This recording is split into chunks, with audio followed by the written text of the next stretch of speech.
Alors, merci à tous les nouveaux venus, y compris aux oiseaux des îles.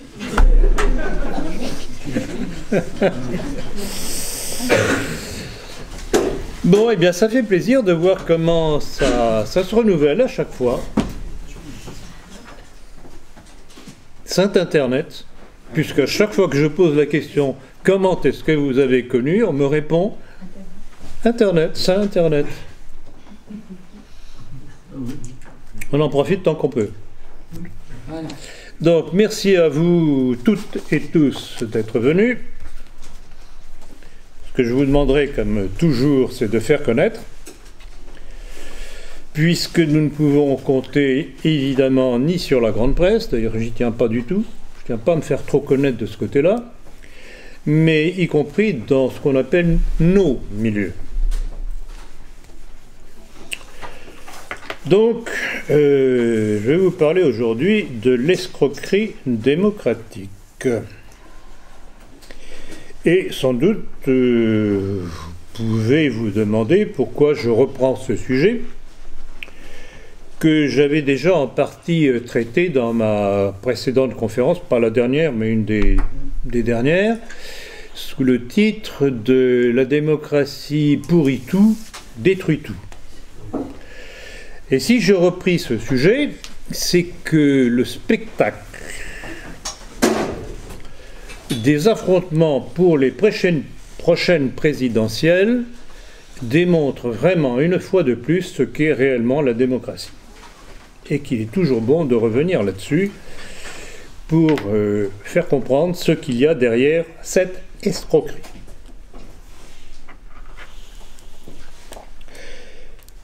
Ce n'est pas de gaieté de cœur que j'ai décidé, comme vous aurez pu le voir sur Internet, sur Facebook, dans mes communiqués de notre site, par gaieté de cœur que j'ai décidé d'appuyer François Fillon. C'est que dès le début, une chose qui m'a sauté aux yeux, c'est que curieusement, concernant quelqu'un comme lui, issu du système, visiblement, le système faisait tout pour le rejeter. Et ça doit vouloir dire quelque chose. Donc, on va essayer d'analyser tout ça dans ce cadre de ce qui se passe aujourd'hui. Parce que ça va être un enjeu majeur.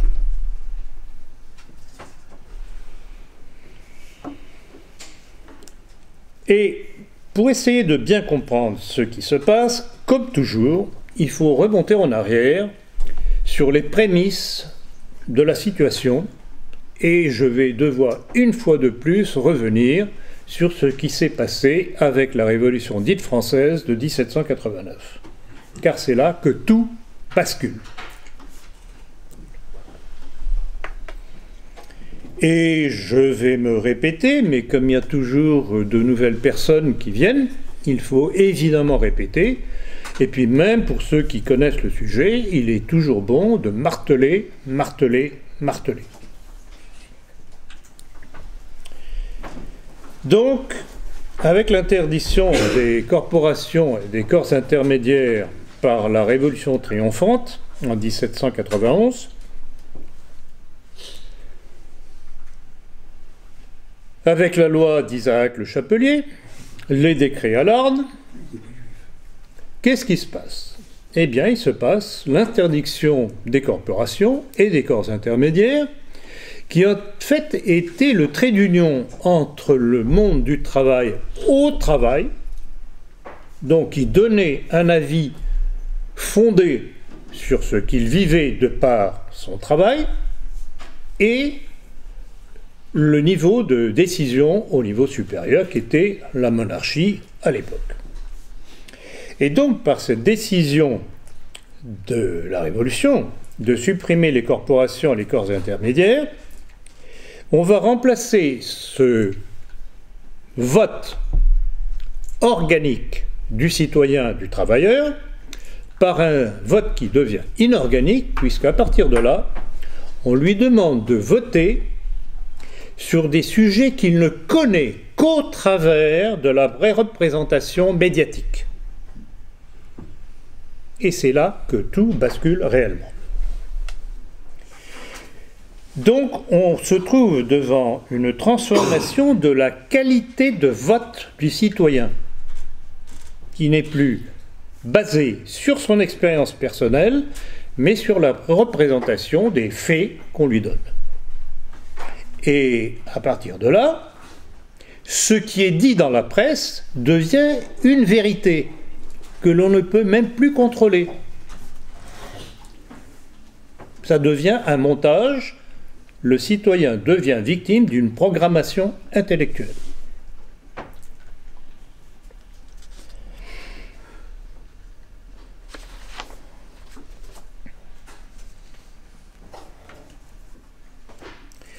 Et tout cela a été fait sous prétexte de donner, soi-disant, une liberté aux citoyens. En fait, ce n'est plus qu'une liberté abstraite qui ne représente plus la réalité. Alors, je vous demande de vous pencher un moment, de réfléchir sur ce phénomène qui naît à ce moment-là, puisque désormais, c'est par la presse que le citoyen forge son opinion. Qui tient la presse? Quelle force tienne la presse? Et immédiatement, vous comprendrez que qui tient la presse tient l'opinion du citoyen. Voilà la démocratie inorganique sous laquelle nous vivons aujourd'hui. Tant qu'on n'a pas compris cela, on ne peut rien comprendre à ce qui se passe aujourd'hui et à cette descente aux enfers de notre pays, pas simplement de notre pays, puisque c'est un phénomène universel depuis la dite révolution de 1789.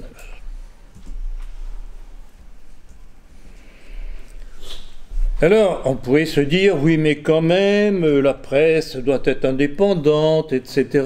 Mais le problème, c'est qu'elle ne peut pas l'être. La presse telle que nous la vivons aujourd'hui, depuis cette époque-là, ça demande des fonds, et des fonds de plus en plus importants. Des journaux, la télévision, la littérature, les films, tout ce qui est moyen d'expression et de formation ou de formatage, c'est plus exact, du citoyen. Alors que autrefois, pour que le citoyen se fasse une idée sur les sujets qui le concernaient directement, il n'y avait pas besoin de presse, puisqu'il était au contact de la réalité. Donc il n'y avait même pas besoin d'intermédiaire. Ça se faisait tout seul. Pas besoin de presse. Pas besoin donc de capitaux pour financer cette presse. Si ce n'est pas suffisamment clair, vous me le direz, j'essaierai d'améliorer la formulation.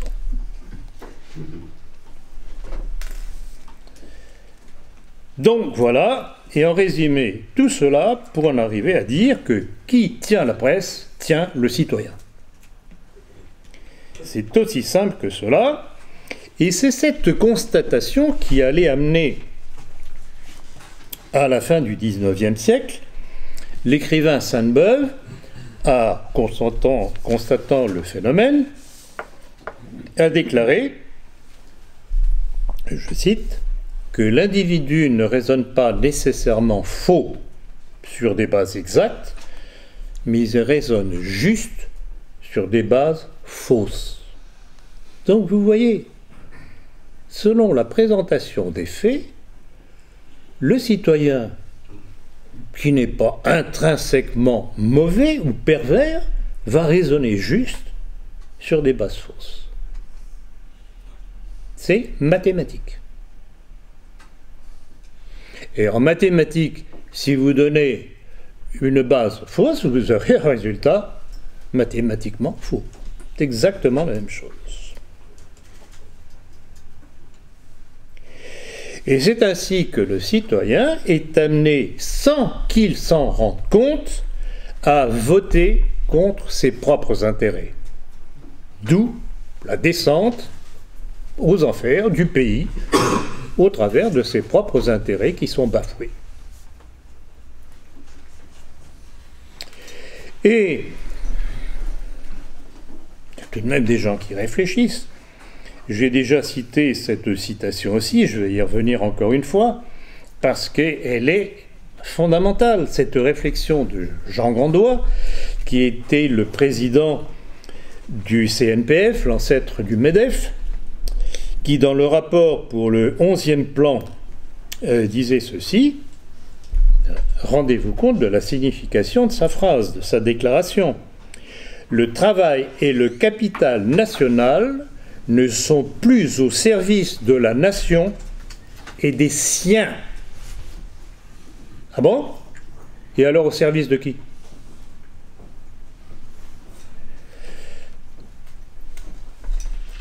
Donc vous voyez, quelqu'un qui était tout de même aux affaires, qui constate que le travail et le capital national n'est plus au service des siens. Vous vous rendez compte ce que cela veut dire?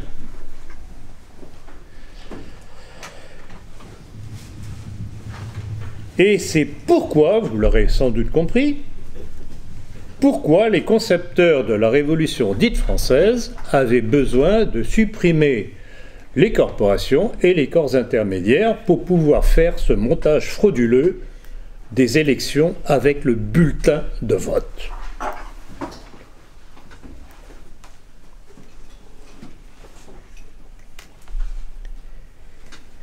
Il y a un autre élément destructeur qui a découlé de la Révolution. C'est une autre notion, une autre conception de la nationalité, qui devient non plus charnelle et héritée, mais idéologique.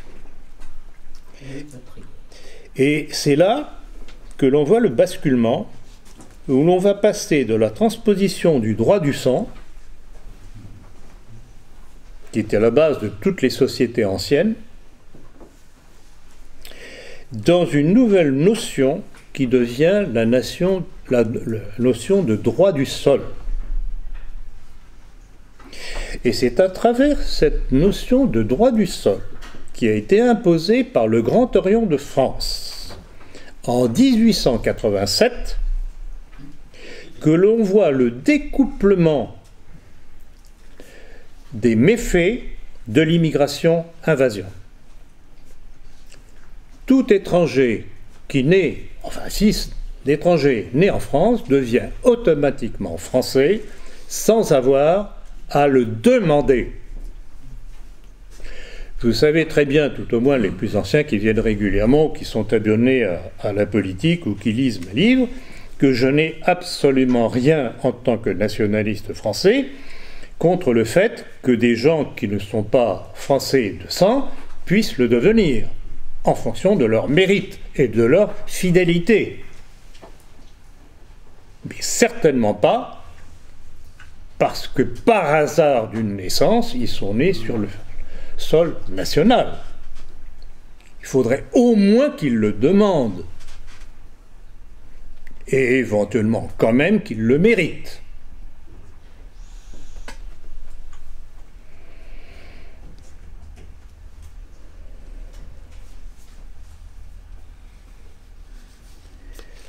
Or, tout ça n'arrive pas, évidemment, par hasard.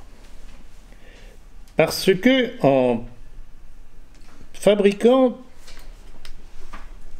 des Français, mais c'est vrai pour les autres pays, c'est la même chose, de gens qui ne viennent ici que par intérêt matériel, parce qu'ils vivent trop mal chez eux, bien que décolonisés.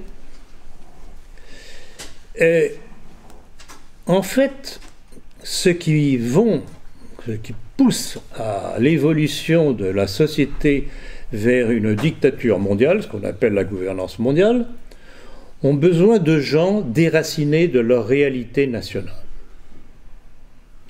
Et je crois que s'il y a autant d'immigrés, musulmans ou musulmanes, qui adhèrent à mon discours, c'est parce qu'ils se rendent compte eux-mêmes des méfaits de cette démarche mondialiste qui font d'eux des déracinés, qui se trouvent entre deux mondes, entre leur pays d'origine et le pays qui les accueille, bon gré, mal gré. Et ça, c'est un drame pour les deux communautés, alors que l'on pourrait faire fonctionner les choses bien mieux, justement, par une adhésion volontaire, motivée, et qui permettrait, tout au moins dans un nombre limité de personnes, à fondre progressivement une masse de personnes issues d'autres origines que l'origine nationale. Et c'est ce qui s'est toujours fait à travers l'humanité. Il y a toujours eu des apports extérieurs. Eh bien non, avec cette avalanche, on crée des ghettos et on crée les conditions d'affrontement entre communautés. Et tout le monde va en être victime.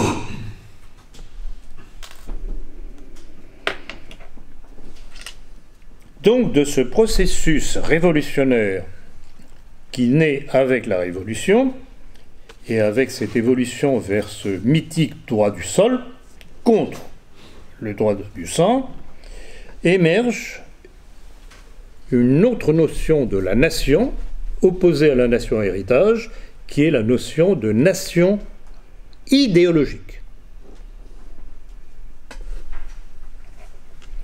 Et pour vous faire toucher du doigt cette démarche, je vais revenir sur une citation que j'ai déjà donnée dans le complot mondialiste et dans mon opuscule sur Sarkozy ou la mort programmée de la France, cette citation d'Éric Besson, qui fut un ministre de Nicolas Sarkozy, qui déclarait dans Le Parisien du 5 janvier 2010, écoutez bien,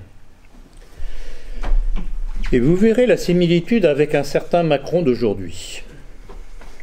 La France n'est ni un peuple, ni une langue, ni un territoire, ni une religion. C'est un conglomérat de peuples qui veulent vivre ensemble. Il n'y a pas de Français de souche, il n'y a qu'une France du métissage. Et on va où avec ça? Où est le lien national? Où est la communauté de destin? Et n'était-ce pas la suite de l'incantation de Nicolas Sarkozy le 17 décembre 2008 à l'école polytechnique, qui déclarait « L'universalisme de la France est basé sur le métissage. Le métissage n'est pas un choix, c'est une obligation. Nous devons changer et on va se mettre des obligations de résultats. Si ce volontarisme républicain ne fonctionne pas, il faudra que la République passe alors à des méthodes plus contraignantes encore. Vive la liberté!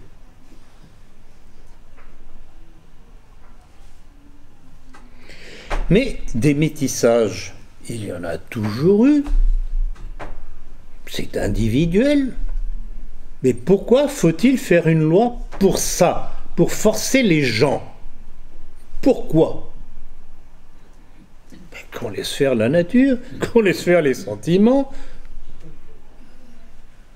Mais c'est cette volonté de tout mélanger, de briser toute notion de sentiment d'appartenance qui est sous-jacent à cette démarche. Donc vous comprendrez qu'avec cette optique, l'appartenance nationale ne définit plus l'individu. Ce qui définit désormais l'individu, c'est l'idéologie, et dans cette logique, la nation héritage doit disparaître. Puisqu'elle n'est plus ni le cadre, ni la référence du citoyen. C'est donc au nom de ce qu'ils appellent les valeurs de la République, dont ils ne cessent de se parer, que s'est élaborée et développée cette notion de nationalité qui tourne le dos à notre héritage national pour créer un homme nouveau, détaché de son passé et édifié sur une conception abstraite de l'homme. Faire des êtres humains des gens déracinés de leur communauté d'origine sans arriver à les intégrer dans la nouvelle communauté dans laquelle ils sont arrivés par hasard. Donc formater un homme indéfini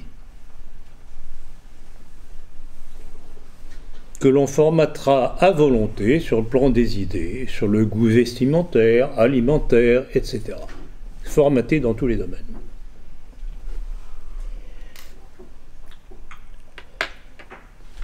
Et là encore, petit rappel de la Révolution dite française, qui a été à l'origine de cette notion, avec ce que l'on appelait déjà à l'époque, dans l'avant-révolution, l'utopie de la République universelle. Qui, sinon des étrangers, qui étaient les acteurs de cette dite révolution, qui n'étaient pas françaises. Les Rabsay, les Klotz, les Weishaupt. Oui, c'est ça qui est intéressant dans l'histoire quand on la creuse un petit peu au-delà des livres de Mallet et Isaac. C'est que tout s'enchaîne logiquement.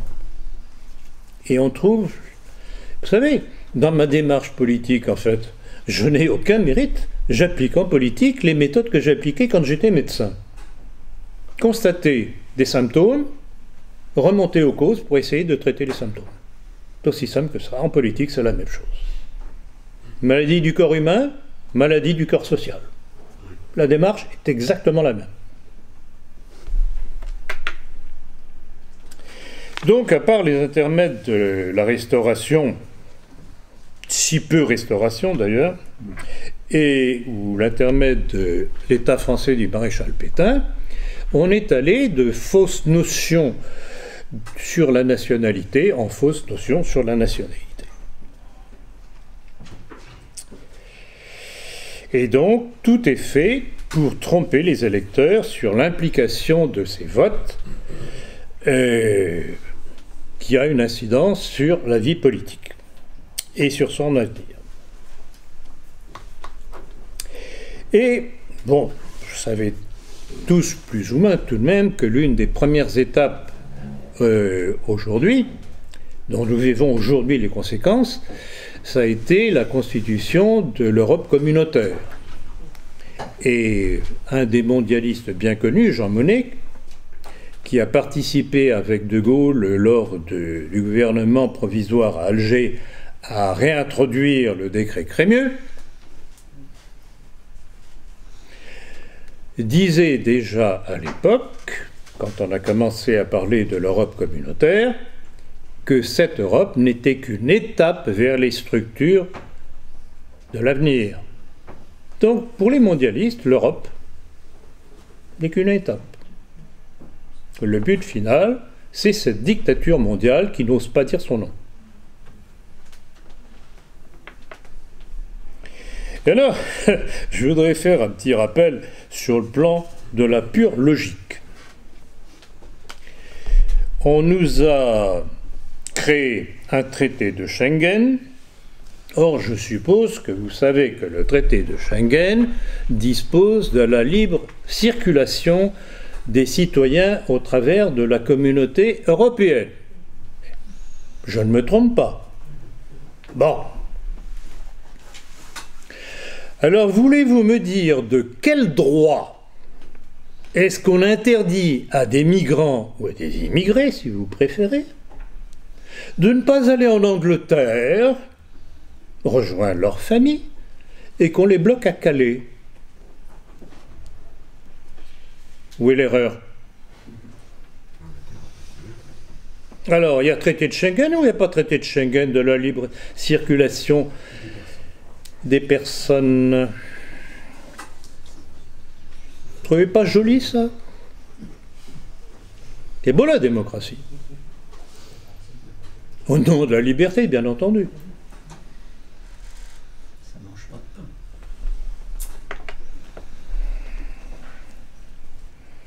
Je ne sais pas s'il y a des Calaisiens parmi nous aujourd'hui, Mais s'il y en a, ou si vous connaissez des Calaisiens, faites-leur cette réflexion. Qu'ils disent ça aux hommes politiques, ils viennent les rassurer. Le seul moyen de les rassurer, c'est de laisser passer ces gens qu'ils aillent en Angleterre.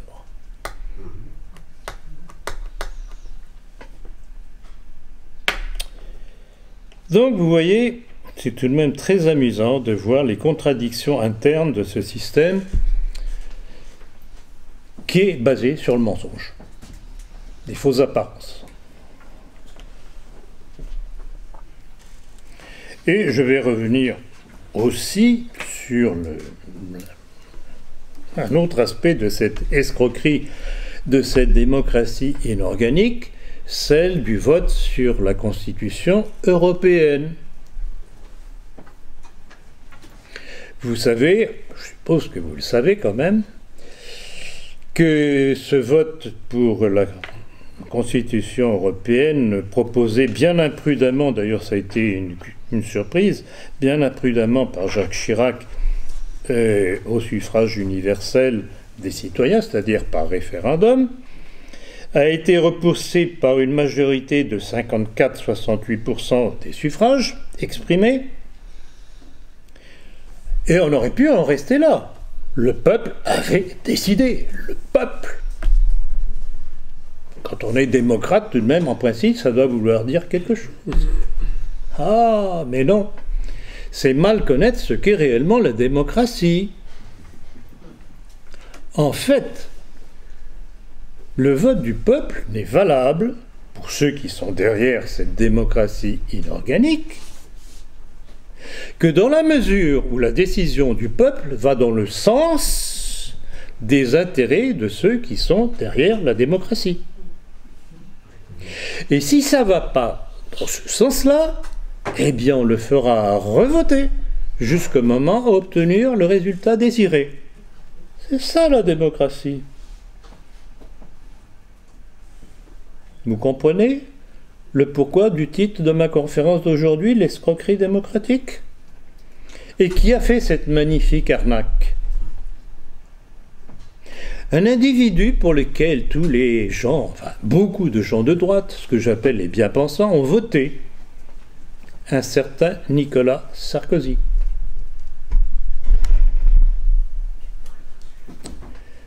Voilà ce que vaut le vote populaire quand il n'est pas conforme.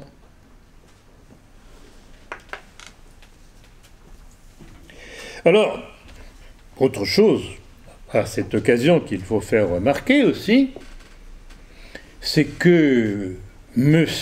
Nicolas Sarkozy aurait dû, en toute honnêteté, faire voter les Français sur le nouveau texte qui avait pris le nom de traité de Lisbonne par référendum. Or, il ne l'a pas fait. Pourquoi? Parce qu'il avait peur du résultat. Et il ne l'a fait passer que par le biais des députés.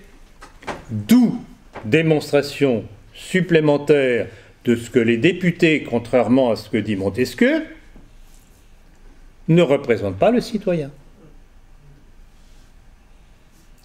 Les députés trahissent les volontés de ceux qui lui ont fait confiance. CQFD, comme on disait autrefois dans les bonnes écoles, ce qu'il fallait démontrer. Vous voyez comment tout ça, ça s'enchaîne? L'escroquerie démocratique.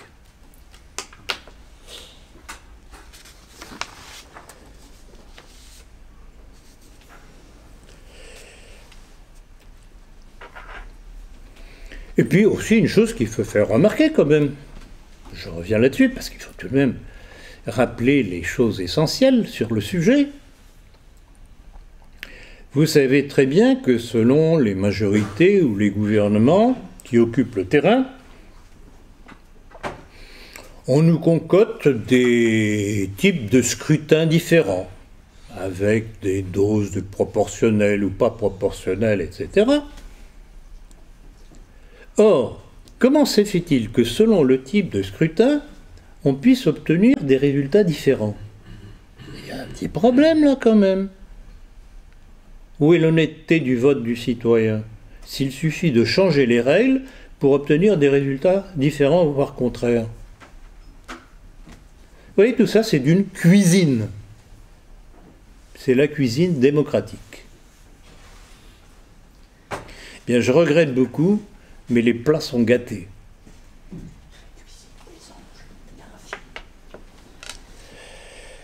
Et voilà, c'est tout cela que le bon peuple ne comprend pas, ou peut-être commence tout de même à comprendre un petit peu, puisqu'on nous dit quand même qu'il y a une majorité de Français qui ne font plus confiance à leurs hommes politiques.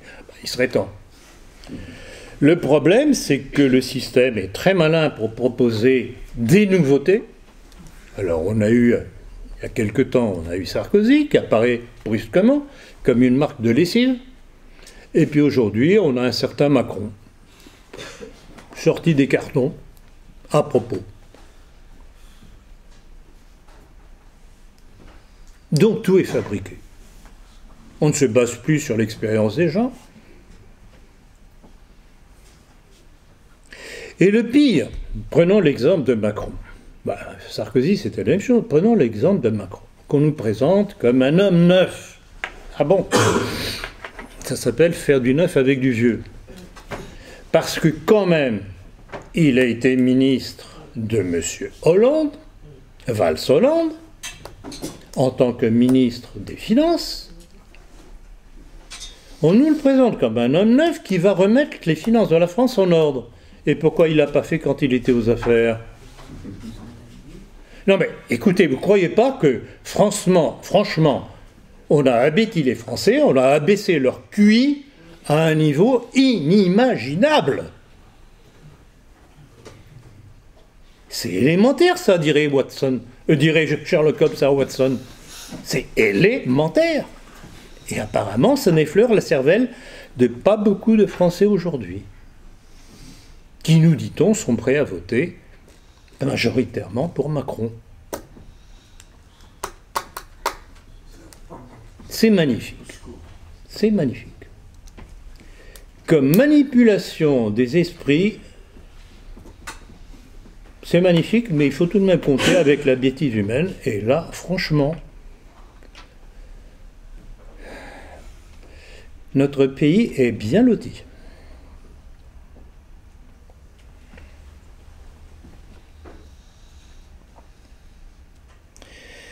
Je vais maintenant me pencher plus précisément sur les péripéties des présidentielles. Et voyons comment les médias, donc ceux qui sont derrière, ont procédé pour tenter d'éliminer le candidat qui ne leur convient pas. Déjà, j'avoue que c'est plein d'enseignements. Et je vais essayer de vous faire partager mon étonnement à ce sujet-là. Déjà, le triomphe inattendu de François Fillon aux primaires avait jeté une douche glacée sur certains. Les sondages, franchement, c'était pas glorieux. Si ce n'était Sarkozy, c'était Juppé qui allait arriver, et patatras, c'est Fillon qu'on croyait complètement oublié, qui apparaît brusquement. Calamité, c'était pas prévu dans les annales. Et on peut considérer qu'il y a eu 3 étapes dans l'attaque contre lui qui allait progressivement émerger. La première phase a été de faire accroire au bon peuple que son programme économique allait appauvrir les plus pauvres. Ah bon, parce que le programme de Sarkozy et de Hollande n'avait pas déjà particulièrement bien programmé à cela. Donc, toute une campagne à ce sujet-là, et je dois dire qu'une certaine Marine Le Pen y a gentiment contribué aussi. Évidemment, François Fillon pouvait être un candidat dangereux pour elle.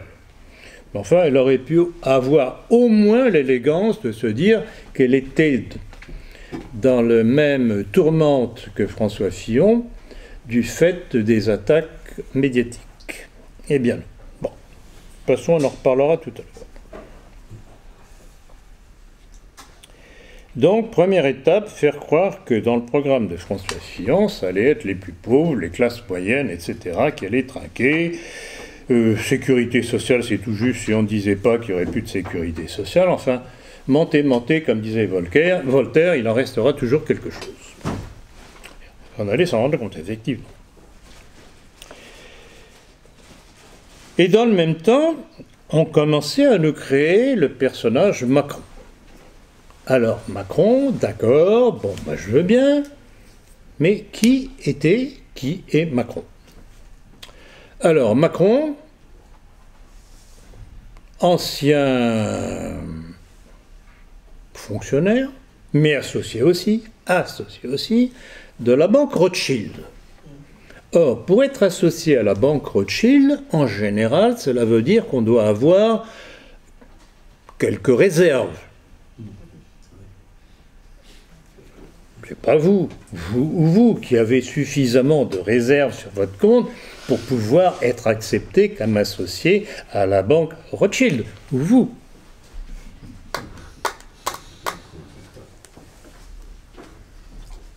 Donc il émerge, homme nouveau, porteur des valeurs de la République, de gauche, etc., venant d'une banque supranationale.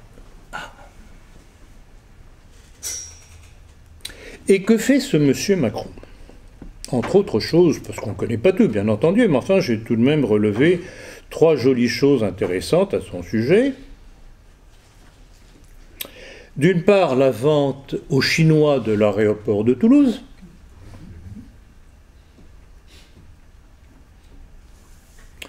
D'autre part, la vente d'une partie de Alstom à l'américain General Electric, à un prix dérisoire, disent les spécialistes. Et puis la vente de SFR à son grand ami Patrick Drahi, qui est franco-israélien. Franco-israélite, si vous préférez. Vous avez raison. Israélo-français, plutôt. Oui, israélo-français.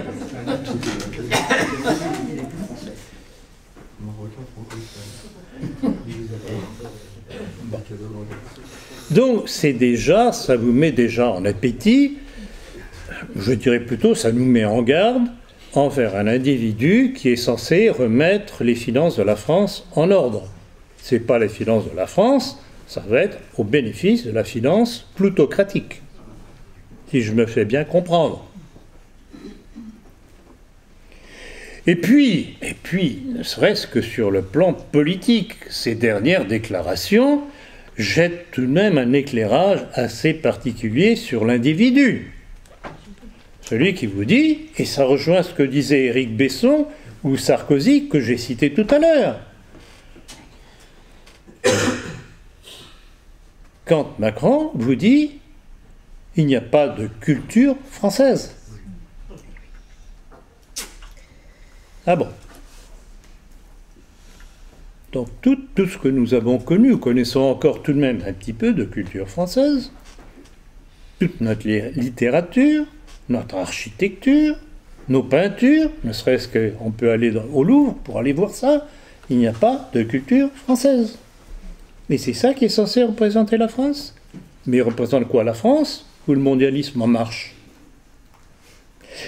Et puis cette autre perle sur laquelle je voudrais attirer votre attention.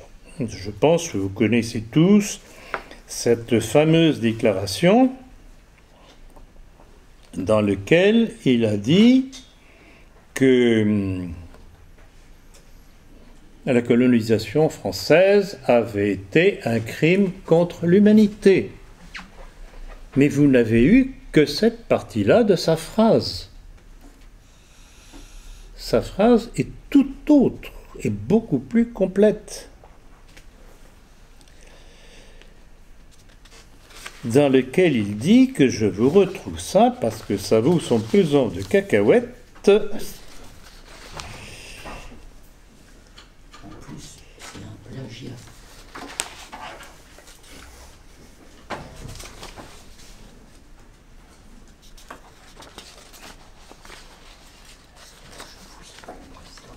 Vous êtes bien assis? Préférable. Donc ça date du 15 février en Algérie, lors de son voyage. Donc on vous a dit simplement la colonisation a été un crime contre l'humanité, mais sa phrase complète est ceci. Chaque famille de pieds noirs pourra désormais être poursuivie pour crime contre l'humanité. J'en prends l'engagement devant vous.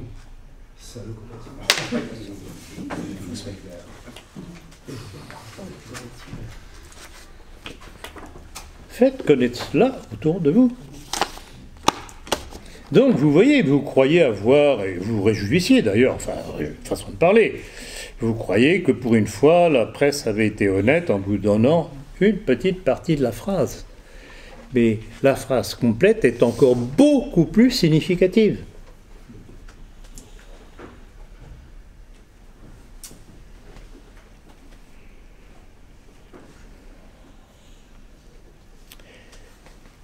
Bon, je reviens à François Fillon et à la deuxième étape de l'offensive contre lui. Tout ça est tout de même très intéressant à analyser pour comprendre le dessous des choses.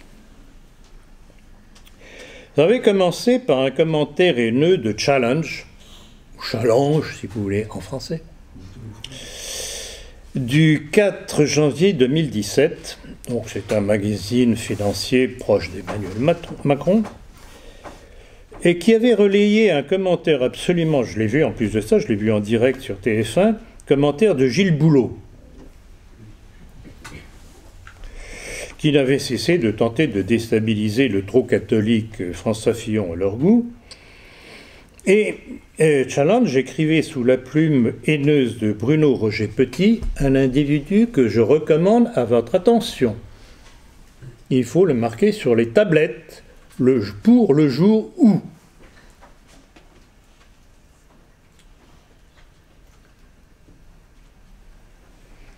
François Fillon est le candidat de la droite Manif pour tous. Son équipe de campagne ressemble à une procession de la Pentecôte. Ce n'est pas faux. Mais est-ce que vous comprenez la haine qui est sous-jacente à cette phrase ?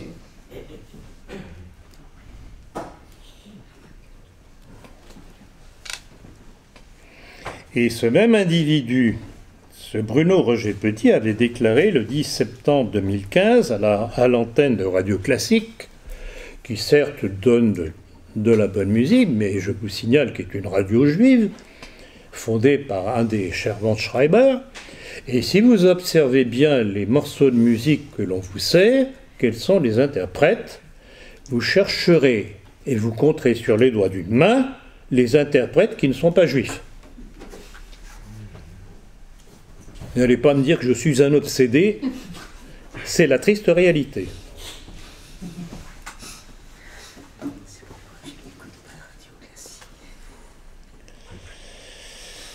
Donc, déjà le 10 septembre 2015, à l'antenne de Radio Classique, ce Bruno Petit avait déclaré « On est sur des crispations identitaires débiles. On entend sans arrêt parler des racines chrétiennes de la France comme si c'était un monde de vertu et de bonheur. Alors que tout le monde a oublié que les catholiques ont massacré tout le monde dans ce pays pendant 700 ans. Et que, justement, la philosophie des Lumières et la Révolution nous ont débarrassés de cela, parachevés par la loi de 1905. Comme on dit à propos des débats à l'Assemblée nationale, applaudissements dans les bancs. Voilà ce que représentent ces gens et ce que représente l'offensive contre François Fillon. La Vendée, c'est tout l'inverse. Et telle est la logomachie républicaine contre nos racines nationales et religieuses, qui occulte que si les catholiques ont réglé certains comptes avec les protestants, c'est que auparavant, les protestants avaient massacré quelques bon nombre de catholiques et brûlé des églises. Alors certes, je ne vais pas me féliciter de la Saint-Barthélemy, qui a été, comme toutes les réactions primaires, une réaction primaire, mais à qui la faute? Sinon à l'orgueil d'un certain Martin Luther. Ce même Martin Luther qui, ayant compris comment il avait été manipulé par les Juifs, avait écrit en 1543 un pamphlet. Alors là, il serait bon pour le bûcher aujourd'hui, des Juifs et de leurs mensonges. De leurs mensonges. Non, mais vous voyez, c'est amusant l'histoire quand même. Les retournements, comment on voit des gens qui se sont trompés et qui à un moment donné se rendent compte qu'ils ont été manipulés et qui se retournent. Comme quoi, rien n'est jamais perdu. Mais il faut expliquer, expliquer, expliquer. Donc tout cela sent la loge, l'arrière-loge et la synagogue. Dans la mesure où François Fillon est régulièrement attaqué sur son engagement catholique, qu'il revendique, d'où cette attaque, d'où, entre autres, j'allais l'oublier celui-là, l'attaque haineuse de Vincent Payon. Vous savez qui c'est, quand même. Dans son livre, La Révolution française n'est pas terminée. Vous voyez la logique. En fait, chaque clan a sa logique. Mais contrairement à ce que voudrait Marine Le Pen, ce n'est pas miscible. On en reparlera tout à l'heure, si vous voulez, au moment des questions. Et vous comprendrez, dans ces conditions, que pour eux, la perspective d'avoir éventuellement un président de la République qui s'affirme catholique, mais quelle outrecuidance dans une république judéo-maçonnique!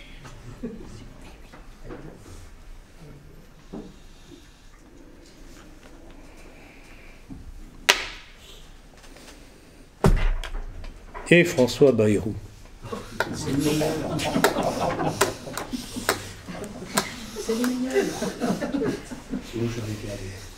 Et François Bayrou, qui enjoignait, il n'y a pas tellement longtemps, à Fillon de mettre un terme à sa dérive catholique. Vous ne trouvez pas ça magnifique quand même? Ça, c'est vraiment fort de fort. Et il se dit catholique, cet individu. Dérive catholique.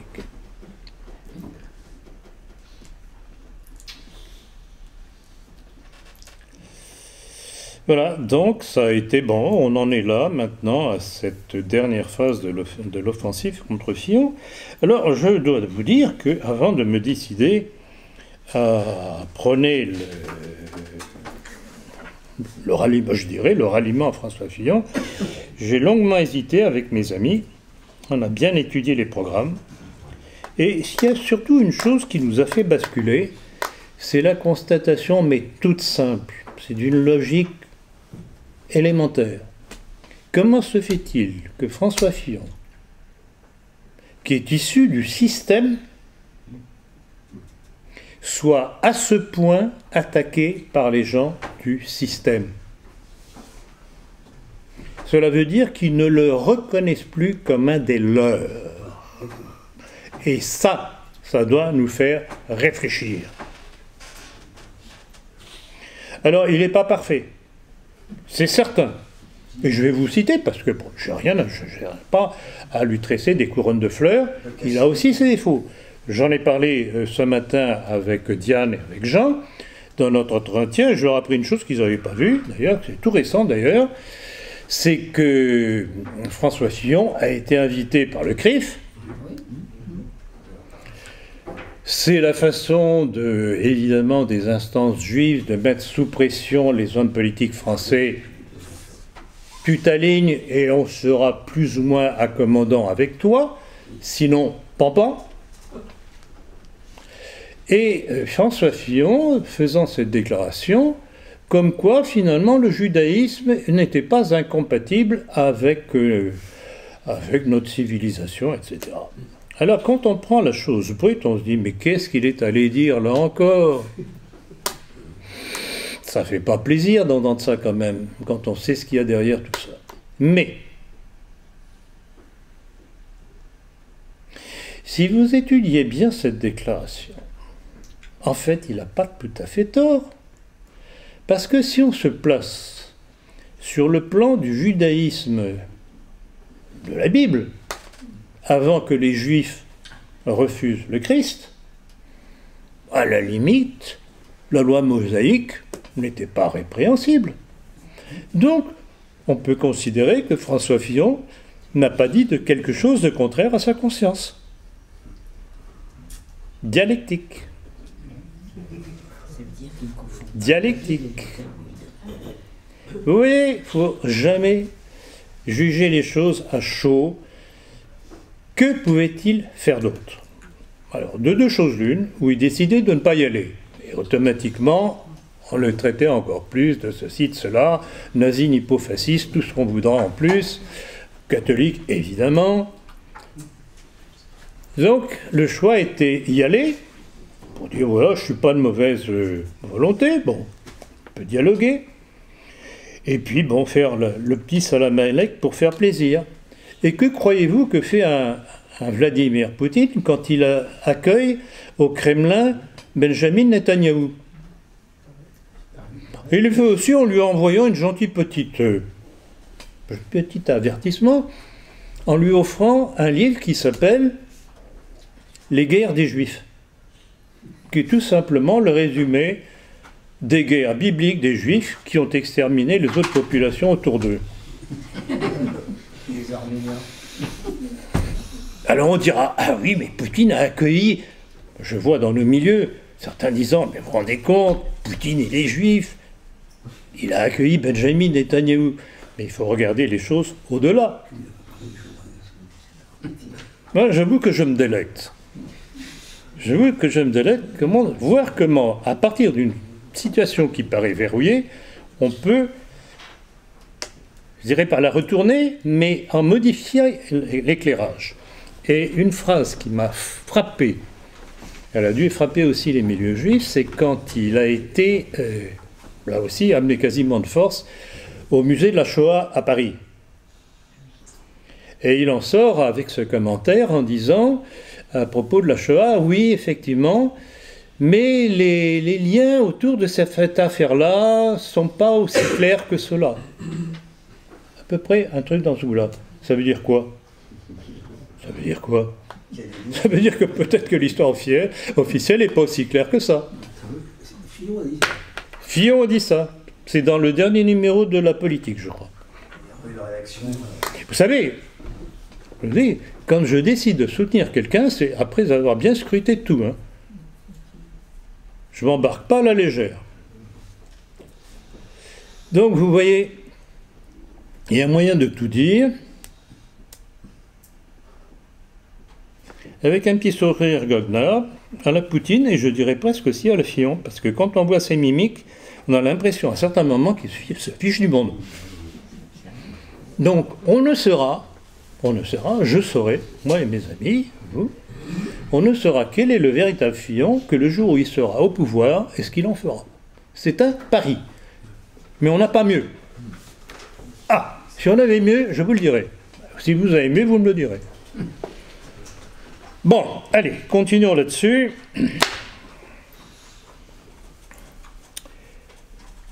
Donc, on est arrivé, évidemment, à la troisième phase, beaucoup plus violente et vicieuse, cette histoire de montage autour de Pénélope Fillon.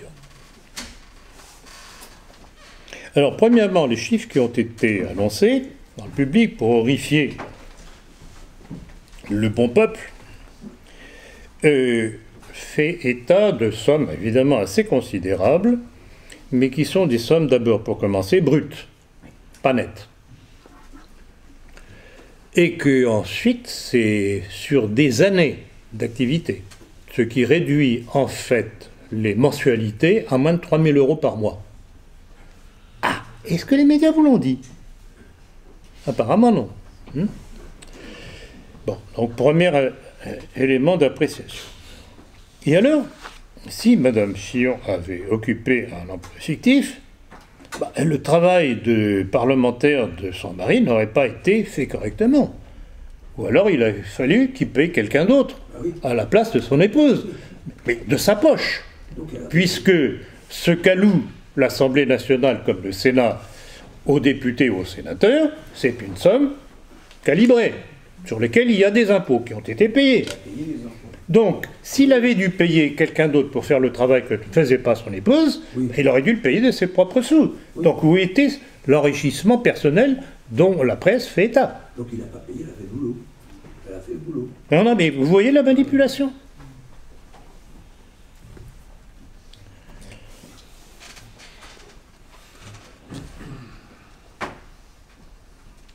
Et alors, heureusement, il y a tout de même des journalistes. Pas des journalistes, oui, il y a des journalistes, il y a des chercheurs. On a su comment était sortie cette affaire, et on voit tout de suite d'où ça sort. De l'intéressé lui-même, le tout premier intéressé, c'est-à-dire Macron.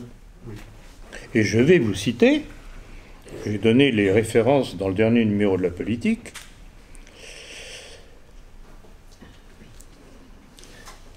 L'origine de l'affaire remonte à Thomas Cazenave, pas Cazeneuve.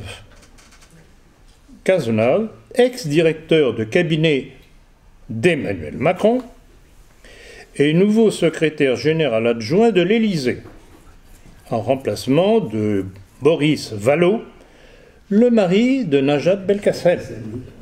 Tiens.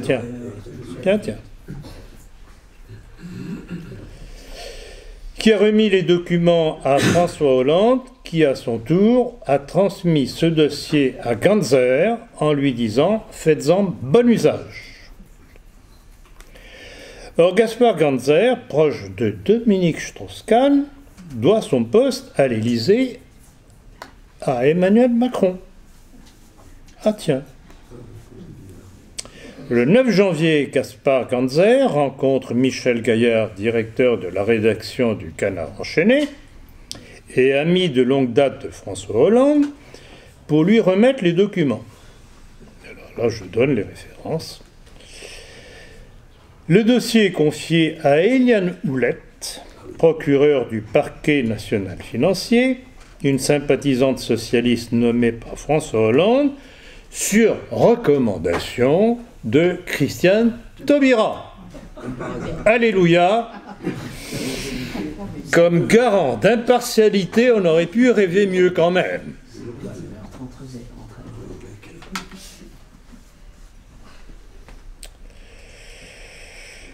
Et en fait, cette pseudo-affaire Fillon, Pénélope Fillon, François Fillon, n'est que la poursuite de cette tentative de déstabilisation qui avait commencé l'année dernière avec l'affaire Jouillet.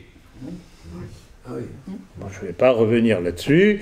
En fait, en résumé, ils avaient tenté de faire croire que Fillon, vous admettrez que tout de même, assez curieux quand même, était tellement bien avec Hollande qu'il serait allé lui demander d'activer les choses contre Sarkozy. L'affaire est tombée à plat et ils n'ont pas eu le résultat escompté, mais quand même, il faut remarquer que déjà à ce moment-là, déjà en 2016, avant même les primaires de la droite, Fillon était déjà en ligne de mire. Ça veut dire quelque chose. Et alors, il est sorti quelque chose, je ne sais pas si vous en avez eu vent, mais vous allez le voir maintenant. 13 juristes ont dénoncé dernièrement, ça doit remonter à 15 jours environ maintenant, ont démontré qu'il y avait un véritable coup d'État institutionnel contre Fillon. En soulignant que les infractions au code pénal dans l'affaire des emplois fictifs dont on l'accuse, c'est Atlantico, le site Atlantico FR du 19 février 2017 qui le révèle, ils font le raisonnement suivant. Le parquet national financier qui a instruit l'affaire, il dit, mais non, c'est pas du tout au parquet financier de faire ça. S'il y a eu une infraction de la part de Fillon et de son épouse, C'est à l'Assemblée nationale de créer une commission. Parce qu'après tout, ce sont les fonds de l'Assemblée qui sont en cause dans l'affaire. Et quand Marine Le Pen se fait accuser par la communauté européenne d'avoir fait des emplois fictifs avec son chauffeur et une de ses secrétaires, c'est quoi? Eh bien, c'est une commission du Parlement européen qui donne l'argent qui se retourne contre elle. Donc, ce n'est pas le parquet financier, c'est l'Assemblée qui aurait dû faire cette démarche, qu'elle n'a pas faite. Et même je ne sais pas comment on appelle, c'est pas le modérateur, celui qui est chargé de voir s'il y a des fraudes ou pas, a dit que ce qui avait été fait par Fillon et son épouse était tout à fait normal, et on sait qu'il y a plus de 100 députés, dont un certain Claude Bartolone, président de l'Assemblée nationale, qui en fait autant avec des gens de sa famille. Et puis aussi un certain Dupont-Aignan. Mais ça, on n'en parle pas. Ah, il est trop utile pour enlever des voix, soit à François Fillon, soit à Marine Le Pen. Donc vous voyez comment tout ça est trafiqué. Et j'en reviens au titre de ma conférence, l'escroquerie démocratique. Donc, pour ces juristes qui déclaraient nommément, en admettant qu'il y ait eu violation du règlement d'une assemblée parlementaire, une enquête n'aurait pu être menée que par le bureau de l'assemblée en cause. Clair et net. Et alors, pourquoi croyez-vous que ce parquet financier s'était saisi brusquement du dossier entre les mains de 3 juges? C'est que justement, de par l'avis de ces 13 juristes, tout le dossier monté par le parquet national financier allait être mis à mal. Parce que là, cette plainte invoquée n'était pas recevable. Vous voyez comment, hop, on se fait coincer, parce que c'est un montage, et on refile le bébé, si j'ose dire, à des juges nommés par qui? Nommés par qui? Qui est le ministre de la Justice aujourd'hui? Un certain Jean-Claude Urvoas, qui est quoi? Qui est franc-maçon du Grand Orient. On n'en sort pas. Juge et parti. Juge et parti.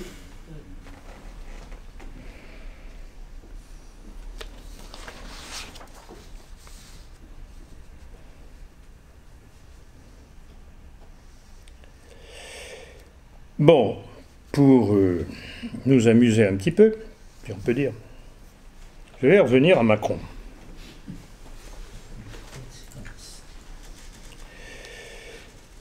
Certains ont pu se dire « Ah, quand même !» La presse commence à parler de lui, on a parlé de son escapade à Las Vegas, etc. Ah bon? Oui, effectivement, il y a un petit truc curieux là. Ça ne semble pas avoir été très honnête. Mais c'est curieux qu'on n'ait pas parlé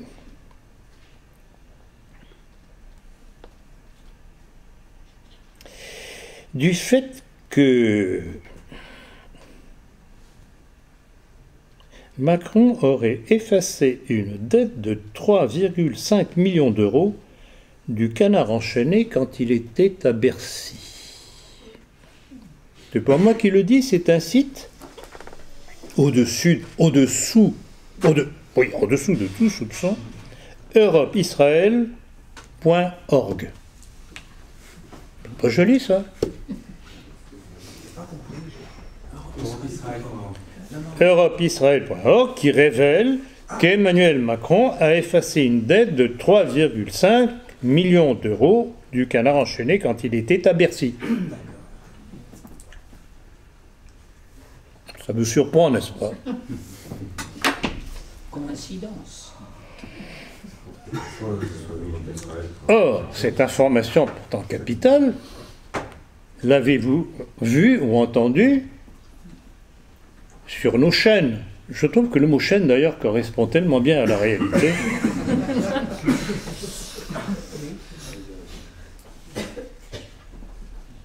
Donc, vous voyez, on sort une toute petite affaire pour donner à croire au bon peuple qu'on est impartial, qu'on traite tout le monde de la même façon, mais on oublie les choses les plus significatives. Et il y a mieux encore.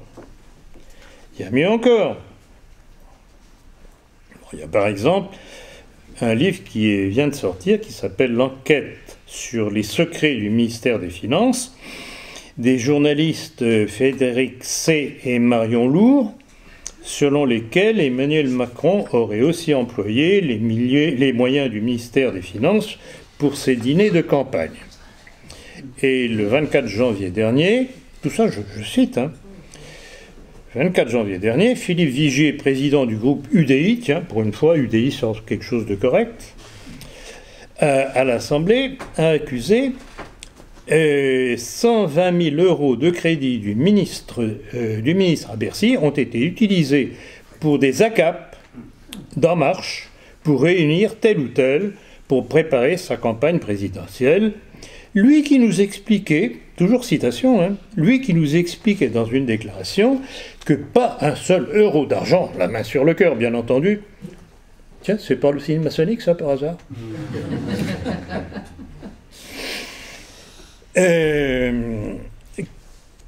Donc pas un euro d'argent public ne serait utilisé pour sa campagne.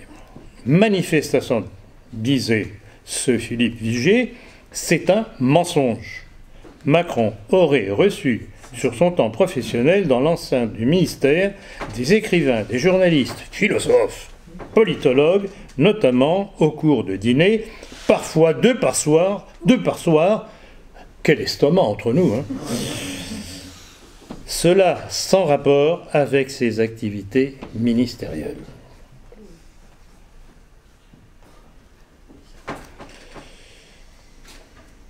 On voit ainsi le deux poids et deux mesures entre les accusations non fondées portées contre François Fillon, répercutées sans arrêt par tous les médias, et ce silence bienveillant envers M.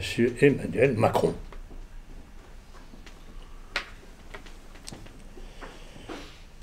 Et puis, venons-en à ses appuis, parce que là, franchement, ça devient drôle, si on peut rire encore. Alors, quelques noms, parmi les plus connus. Cohn-Bendit, Julien Drey, Jacques Attali, Alain Minc, Claude Bébert d'AXA. Tiens, c'est curieux, on nous disait pourtant que Fillon, c'était AXA. Ah ben non, Bébert, c'est Macron. Non mais, vous voyez, la manipulation et le mensonge constant pour donner une mauvaise image de quelqu'un. Bon, je continue. Claude Bébert, AXA, Xavier Niel, Le Monde, Marc Simoncini, alors, pour ceux qui fréquentent les milieux de rencontres mythiques. Non, vous n'êtes pas intéressé? Essayons de rire quand même. Claude Pêche de Terra Nova. Patrick Drahi. Tiens, comme c'est curieux. Pierre Berger. Gérard Collomb, sénateur maire socialiste de Lyon. Et cette douce Christine Lagarde.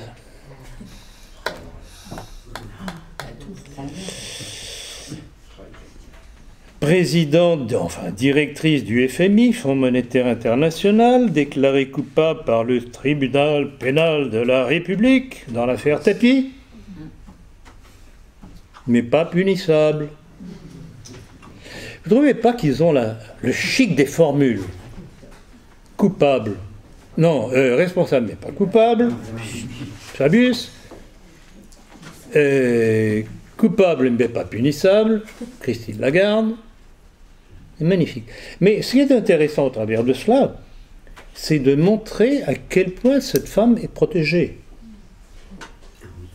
Donc, elle fait partie du sérail. Et c'est pas le sérail des 1001 nuits.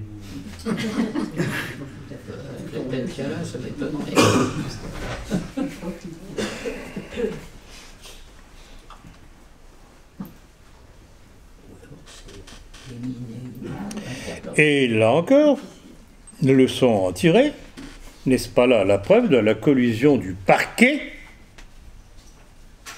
sous la direction de François Hollande, son ministre de la Justice, avec l'ancienne ministre des Finances de Nicolas Sarkozy. Vous voyez tous les petits liens, toutes les petites chaînes maçonniques que l'on trouve dès qu'on creuse un petit peu. Et puis alors, là, une chose vraiment que je trouve, je ne vais pas l'apogée parce qu'on n'arrivera jamais à l'apogée avec ces gens-là. Parmi les appuis récents d'Emmanuel Macron, Robert Hue, mais aussi d'Alain Madelin, ancien d'Occident. Ah mais c'est magnifique ça. Alors, Robert Hue, ancien secrétaire, premier secrétaire du Parti communiste, mais avec une caractéristique particulière que je tiens à rappeler, c'est qu'il a été le premier à lever l'interdiction de double appartenance entre l'adhésion au Parti communiste et l'adhésion à la maçonnerie. Il faut le savoir. Alors vous voyez là encore le pont ou la chaîne qui relie, si vous voulez. Et alors voir autour d'Emmanuel Macron, non seulement les individus que je vous ai cités qui représentent la intelligentsia juive en France, quand même, entre Robert Hue, communiste, et Alain Madelin, libéral. Et comment est-ce que M. Macron va mener sa politique ?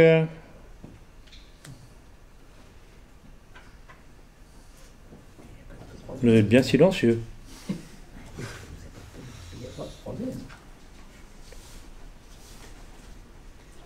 Vers l'Orient.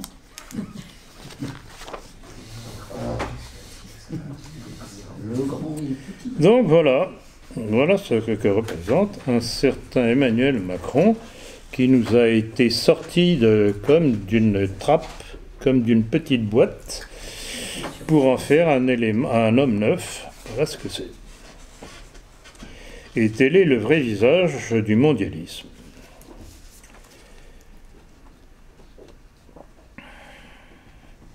Et alors ?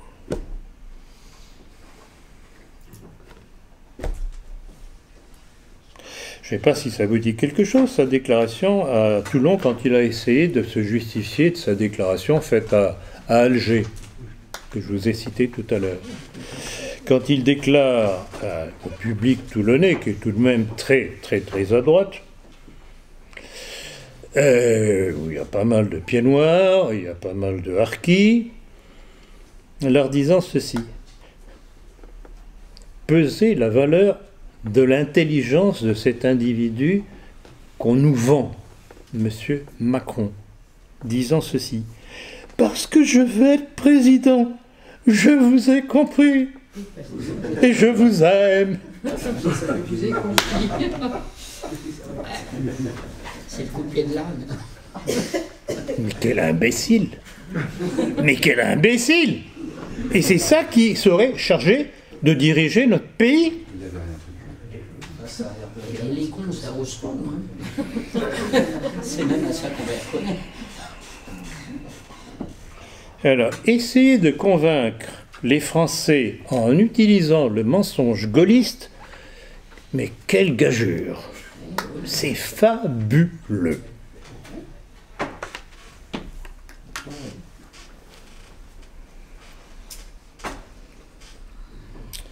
Alors, en termes de cet exposé de ce qu'est réellement la démocratie telle qu'issue de la Révolution dite française, je voudrais tout de même esquisser un portrait de François Fillon.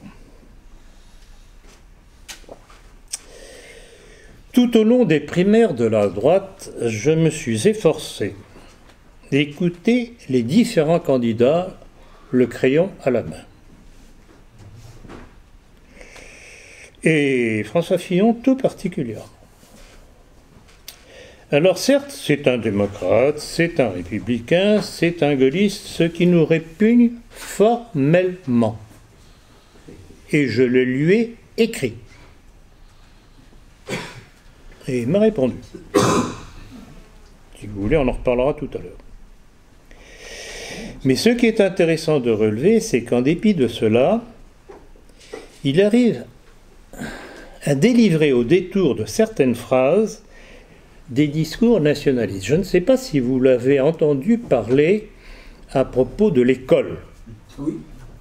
Le mettre de l'ordre, oui, très important. Quand il s'est élevé contre les programmes scolaires actuels, Oui, oui. qui ne datent pas d'ailleurs seulement de Najat Belkacem, hein. Oui, oui. Péon aussi était passé par là, et d'autres avant lui, y compris Bayrou.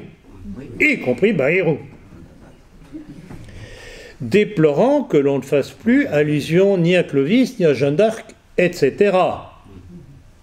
Je regrette beaucoup, il reprend le discours nationaliste que nous tenons. Et c'est ça qu'on lui reproche, entre autres choses. C'est ça, il touche à...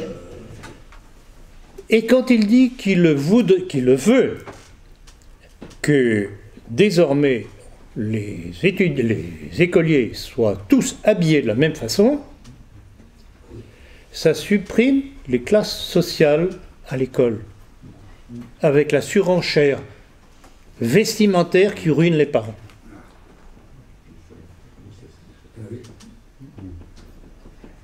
Vous voyez, ce sont des petites choses comme ça, auxquelles beaucoup trop de nos amis de la droite dite nationale ne prennent pas garde, et qui définissent tout de même le personnage suivant. Et c'est ça qui, entre autres choses, m'attire. Il met le doigt sur un certain nombre de solutions qui peuvent être viables. Pour autant qu'il arrive, bien entendu. Et ça va dépendre de nous. Et alors, il y a tout de même une chose assez fabuleuse, c'est de voir qu'en dépit de tout ce matraquage des sondages, manipulés bien sûr, les foules qu'il rassemble dans ses différents meetings. Et par exemple, j'ai noté l'un de ses derniers meetings, notamment celui de Nîmes le 2 mars dernier, où il avait, et je l'ai entendu de mes propres oreilles, où il s'était fait applaudir, mais un tonnerre d'applaudissements, il fallait entendre ça, pour avoir incité le public à afficher leur fierté d'être français. Mais combien d'hommes politiques osent dire ça encore aujourd'hui? C'est le contraire. Ça aussi, ça veut dire quelque chose. Et même la chaîne LCI, qui faisait la couverture de l'événement, était forcée de reconnaître, je cite, « le fantastique meeting de François Fillon à Nîmes ».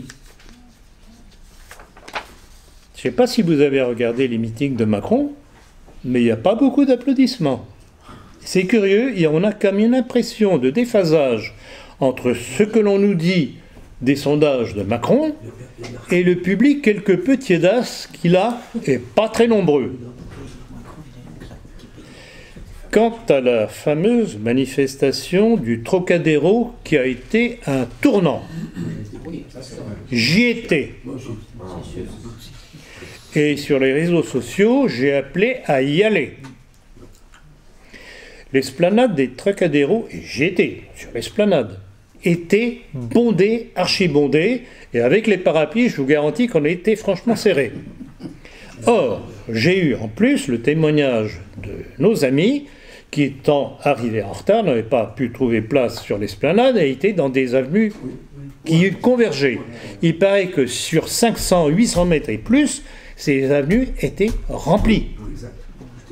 Donc le chiffre de 200 000 est au moins largement atteint. Il faut faire un calcul de surface, c'est très facile. Mais en tout cas, ça ne correspond pas du tout aux 40 000 annoncés par le pouvoir public. Bon. Or, cela a été obtenu en à peine 3 jours de mobilisation et malgré la météo. Donc ça aussi, ça veut dire quelque chose. Ça veut dire que malgré tout le matraquage, il y a tout de même des Français qui réfléchissent, ça leur arrive. On verra la suite. Et alors, il y a eu le spectacle des faux culs. Ah oui, le Spectacle des faux culs. Alors là, le ballet. Et justement, c'est là que la manif au Trocadéro a tout gâché, si j'ose dire. Tout cacher. Parce que, alors là, on était parti pour le plan B, retour de Juppé, et puis comme on sentait que Juppé n'était pas très chaud, on sentait derrière le petit Sarkozy qui se disait « Ah, si Juppé y va, moi je m'y verrais bien ». Le plan B comme Balkany, Et puis arrive le Trocadéro, plus de plan B, B comme Balkany. raté. Donc vous voyez, c'est assez amusant. Et alors, c'est, je dirais comme Balzac, c'est la comédie humaine. Voir tous ces barons des républicains, du gaullisme, s'enfuir les uns après les autres, comme s'il y avait eu un mot d'ordre. Pour qu'on puisse dire, vous voyez, il y en a 400 qui sont partis. Et qui, pas plutôt l'affaire du Trocadéro arrivée, rapplique la queue, je m'excuse des termes, entre les jambes, c'est jouissif. Vous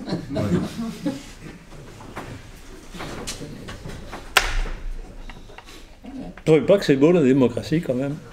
Ça a des bons côtés. Le moment pas des bons.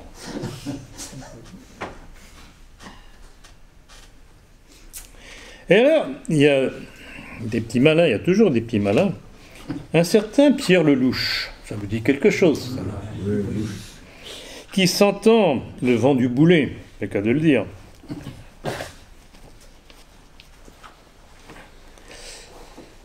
proposait, évidemment c'était par peur que François Fillon puisse l'emporter éventuellement, de reporter les élections présidentielles.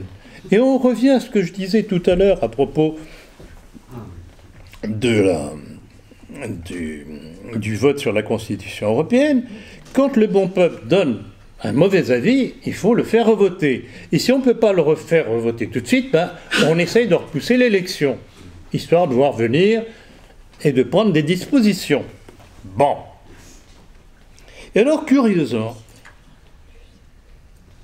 Valeurs Actuelles, dans le numéro du 2 mars 2017, révèle, je cite, que le Conseil constitutionnel se serait réuni 2 fois fin janvier pour se pencher sur les possibilités de report du scrutin en cas de déstabilisation politique entraînant une insincérité de l'élection présidentielle. Vous trouvez pas ça beau? Insincérité. Parce que toute la campagne contre Fillon, c'est de la sincérité, ça? C'est ça seulement. Insincérité. Et derrière ces termes, poursuivait Valeurs Actuelles, je cite, « La menace, retenez bien parce que ça va vous rappeler des choses que je vous ai dites depuis des mois, sinon même depuis 2 ans, quasiment, depuis quasiment l'affaire Mera. La menace d'une ingérence de la Russie que François Hollande lui-même a créditée dans un entretien au Monde, mais aussi un attentat terroriste à l'approche du premier tour, faisant muter l'état d'urgence en état de siège. Qu'est-ce que j'ai annoncé depuis des mois et des mois et des mois? Exactement la même chose, voyant qu'ils n'obtiendraient pas le résultat qu'ils veulent, bloquer l'élection présidentielle. Et l'état d'urgence, ils ont laissé jusqu'en juillet. Oui, ça c'est ce qui est annoncé. Mais ce qu'ils feront, Oui. on le verra. Oui. Donc vous voyez. On ne peut pas dire que Valeurs Actuelles soit une revue particulièrement nationaliste ou quoi que ce soit. Mais voilà ce qui circule dans ces milieux politiques, il faut le savoir. C'était à l'étude. Il ne faut pas mettre le fer dans tous ces œufs dans le même panier. Hein. Il faut plusieurs fers. Au fond. Donc, si on voit, c'est exactement le même schéma. On essaye de rebattre les cartes, de gagner du temps pour voir comment on peut arriver à détourner une élection qui semble mal se présenter pour eux.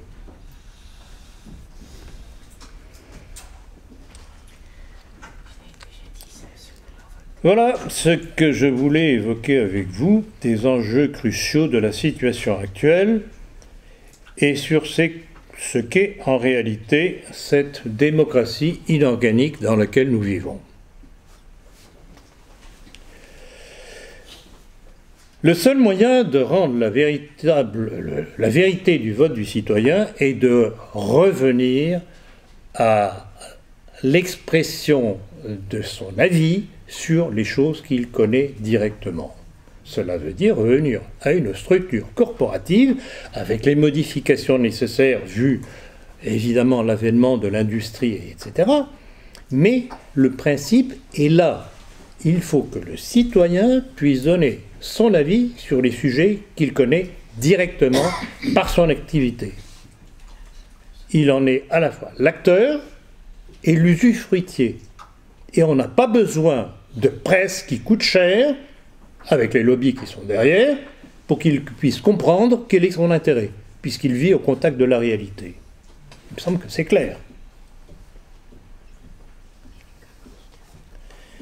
Alors vous me direz, mais jusqu'à il n'y a pas tellement longtemps, vous sembliez prôner le vote en faveur de Marine Le Pen. Oui. Mais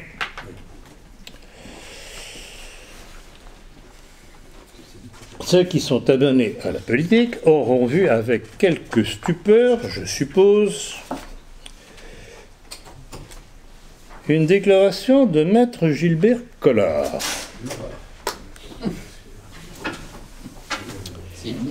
Alors, c'était devant donc Gilbert Collard, qui est membre du Rassemblement Bleu Marine, donc qui est la structure qui a été créée par Marine Le Pen en vue des présidentielles. Alors, c'était devant la Confédération des Juifs de France et Amis d'Israël. Les Juifs de France et Amis d'Israël. Alors, ils sont français ou ils sont israéliens? Ils sont caméléons. Peut-être le savoir, quand même. Disant ceci, dit Gilbert Collard, on ne peut pas défendre la France si on ne défend pas les Juifs, disait-il. Je considère que quand Marine dit la France aux Français, mais c'est la France aux Juifs.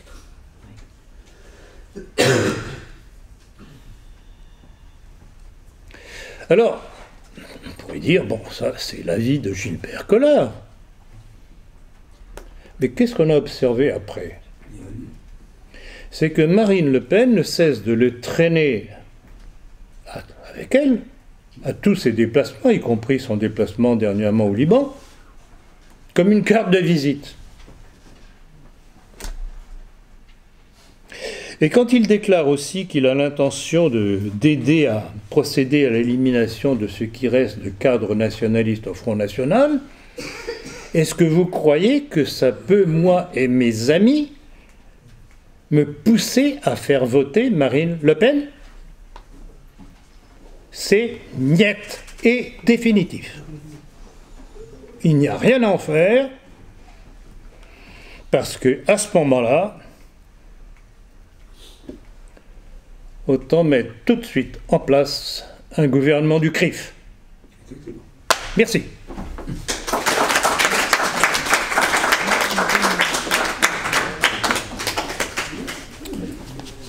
Si vous avez des questions.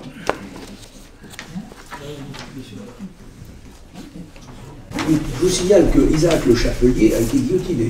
À quoi? Isaac Le Chapelier a été guillotiné. Mais c'est ça qu'il y avait d'amusant. Mais rappelez-vous ma conférence Napoléon, Hitler, Poutine. Quand j'ai dit que le grand tort que nous avait fait Napoléon par sa normalisation de la Révolution, c'est qu'il les a empêchés de continuer à se guillotiner réciproquement. Ça aurait fait le ménage. Oui, alors je voudrais quand même signaler en ce qui concerne Fillon, c'est qu'il s'attaque à l'éducation nationale, mais il a attaqué les trissotins du pédagogisme. Or, l'éducation nationale, j'ai les derniers sondages, 63% des enseignants sont à gauche. Ben, bien entendu, ben, évidemment. Ben, le mammouth, on sait ce que c'est. Oui, mais il y avait 4,5% favorables au Front National en 2000, ils sont 9% maintenant. Donc les moins de 30 ans, c'est en train de changer. Mais pour l'instant, les moins de 30 ans, ils sont très... Alors, il y a aussi une chose, parce que tout de même la réalité finit par ouvrir les yeux de certains, c'est que les enseignants, à force de se faire matraquer par les incivilités des chances pour la France, hein, finissent tout de même par comprendre. Mais il leur faut peut-être quelques baffes, quelques coups de pied, quelques coups de couteau éventuellement, ça aide, ça accélère le processus. Des fusillades.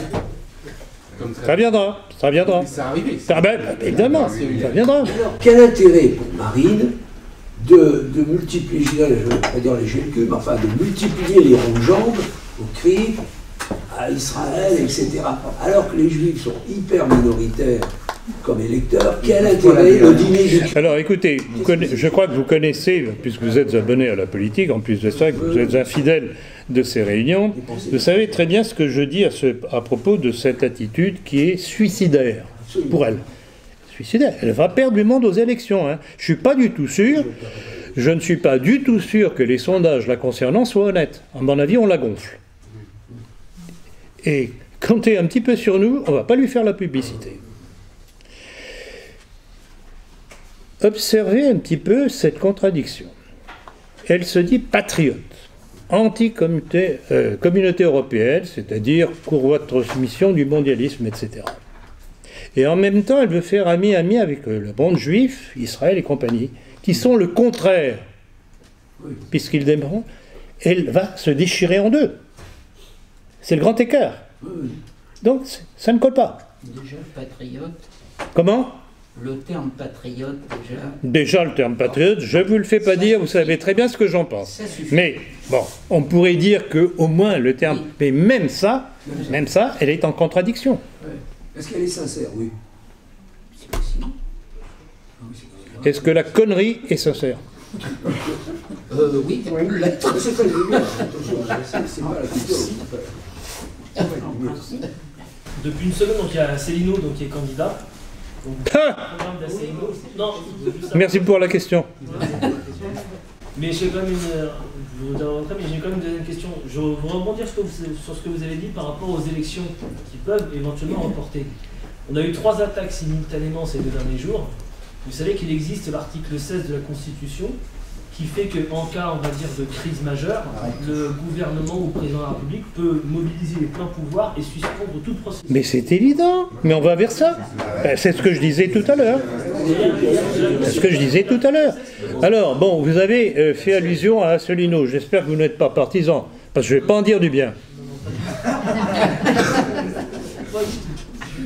Alors, pour ceux qui ne sauraient pas encore, on en a parlé pas plus tôt que ce matin, il s'est aidé à des questions, parce qu'il est souvent mis, je crois que j'y suis un petit peu pour quelque chose, et parce que souvent des personnes de bonne foi me disent « Qu'est-ce que vous pensez de François Asselineau ?» etc. Je dis « Écoutez, c'est très simple, vous lui posez la question, quelle est sa position sur la maçonnerie ?»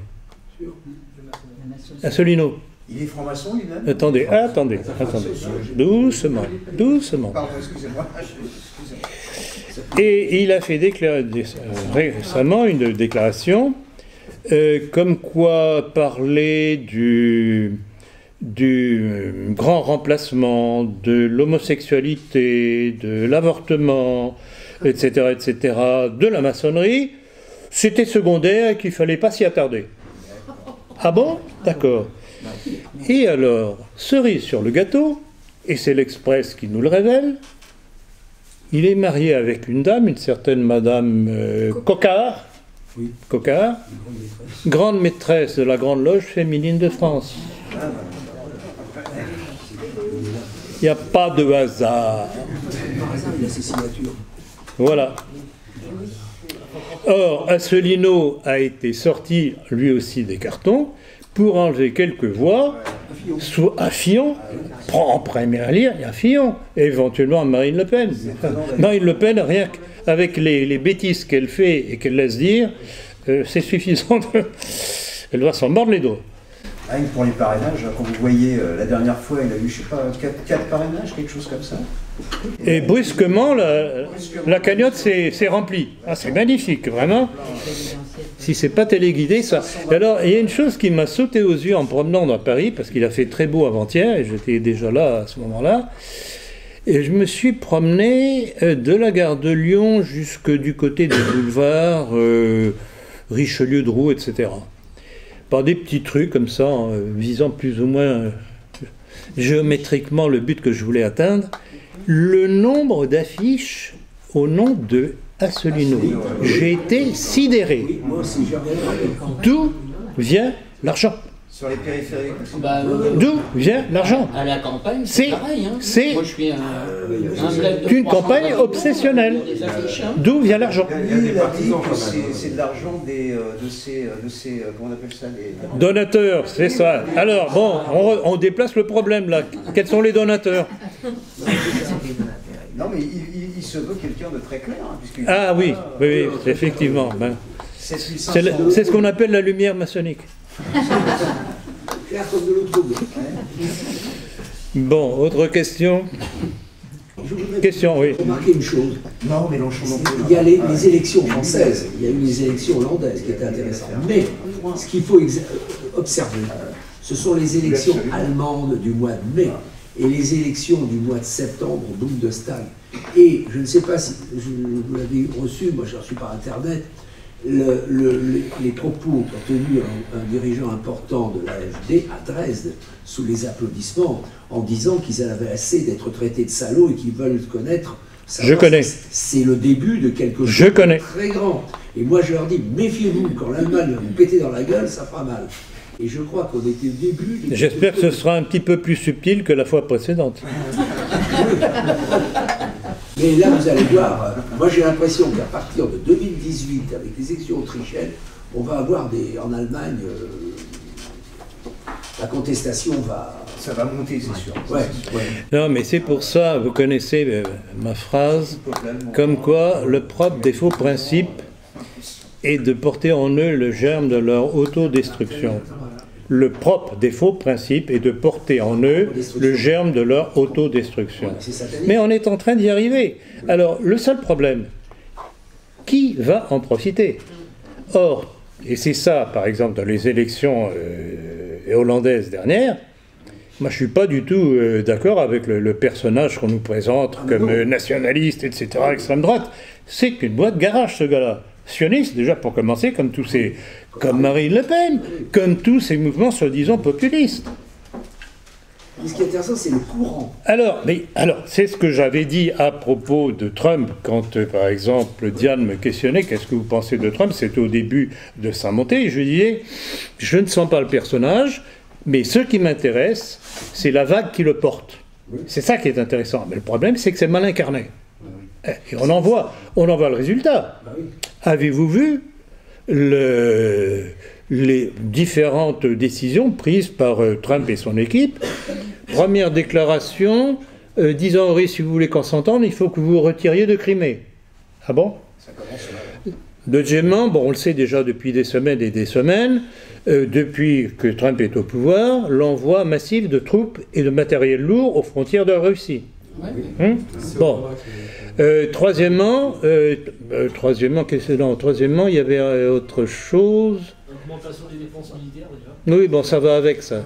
Non, troisièmement, je vais passer une autre, que je sais qui est toute récente, l'envoi de Marines dans le nord de la Syrie, sous prétexte de combattre Daesh. Mais si les États-Unis combattaient si bien Daesh, comment se fait-il qu'il ait fallu les Russes pour faire le nettoyage? Qui bombardait-il? Les troupes de Bachar el-Assad, tout simplement. Et ils comptent bien continuer. Mais ce qui explique que le CRIF aime bien Marine, mais n'aime pas le front. Il se méfie. Mais quoi? Le CRIF, Le CRIF aime bien Marine, mais se méfie du front. Parce que quand on va en profondeur, avec l'histoire qui a lieu avec l'œillet, il se méfie. Et ils ont raison. Pourtant, avec son homme, là, c'est un juif, lui. Ah oui, oui, oui. C'est à Lyon. Oui, il n'y a pas 35 juifs. Bon, autre question? Oui. Au sujet de l'émission qui aura lieu mardi soir sur France 2, sur Cache Investigation, donc ils vont traiter le sujet de la pédophilie dans les sphères catholiques. Ah, parce que dans les milieux francs-maçons et juifs, il n'y en a pas. Bah, il y a que ça. Oui, on n'aura pas d'émission sur le trafic d'organes et le trafic de drogue. Exactement. Dans les sphères juives. C'est très très bien de le rappeler. Et je l'ai signalé, par exemple, dans mon livre Le complot mondialiste, le scandale que l'ancienne responsable du tribunal pénal international avait dévoilé. C'est la Suissesse Carla Del Ponte, qui avait révélé ce trafic au départ du Kosovo. Attendez. Au départ du Kosovo, sur des prisonniers serbes dont on prélevait les organes ou qu'on assassinait tout simplement, on est plus vite servi encore, dont les organes étaient prélevés et étaient expédiés en Israël dans des cliniques spécialisées. Et là, pas besoin de vous faire un petit dessin de qui pouvait en profiter. Et ça, c'est officiel. Carla Del Ponte, qu'est-ce que vous voulez de plus? Ancienne présidente du tribunal pénal international.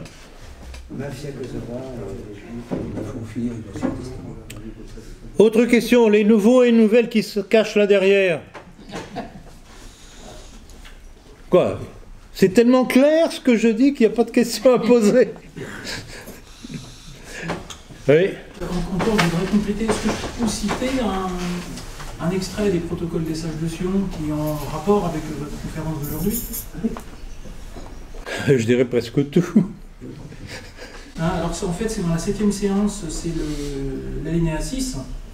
Donc il est dit, en général, notre presse dévoilera les actes de l'État et de la religion, l'incapacité des goïms qui ne sont pas avec nous, donc M. Fillon, et elle le fera dans les termes les plus injurieux, afin d'humilier les chrétiens à leur tour, comme ils ont humilié notre race pendant des siècles. Voilà. Reportez-vous à ma conférence sur les protocoles des sages de Sion. Je crois qu'il y a une main qui s'est levée. Oui. On a tous compris que les attaques contre Fillon, mais par contre je ne comprends pas très bien votre soutien, parce que votre soutien à François Fillon, je ne le comprends pas très bien, vu qu'il est invité du dîner du CRIF. Mais qu'est-ce que j'ai dit tout à l'heure? Par rapport à ce qu'il a fait avec Sarkozy, il n'a rien fait quand il était ministre de Sarkozy. Qu'est-ce que Poutine a fait quand il était sous Elstine? Il l'a bouclé. Il a attendu d'arriver au pouvoir pour faire ce qu'il voulait faire. Et qu'est-ce qui s'est passé pas plus tôt son arrivée?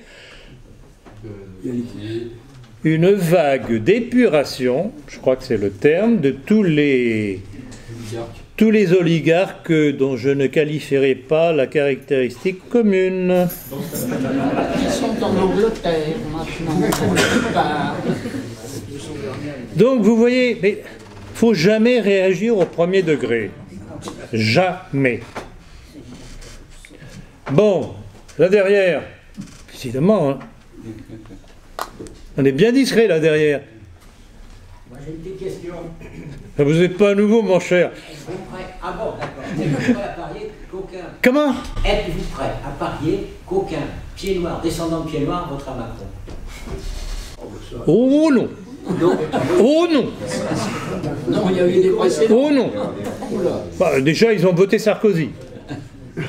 Il a fallu que Sarkozy fasse son fameux discours, je crois que c'était déjà à Toulon, sur les pieds noirs et l'injustice qui avait été faite aux pieds noirs, etc. Et ces malheureux ont foncé tête baissée dedans. Qu'est-ce que vous pensez de Marion Maréchal Le Pen? On peut compter. Bah, je la préfère évidemment, c'est évident, mais elle aussi est très proche de Collard. On les voit tout le temps ensemble. Bon, elle a l'air sympathique, en plus de ça, elle n'est pas désagréable à regarder, même si elle a un œil qui dit zut à l'autre. Je la préfère à sa tante, quand même, mais enfin, je ne m'appuierai pas sur elle. Voilà, je vous le dis carrément.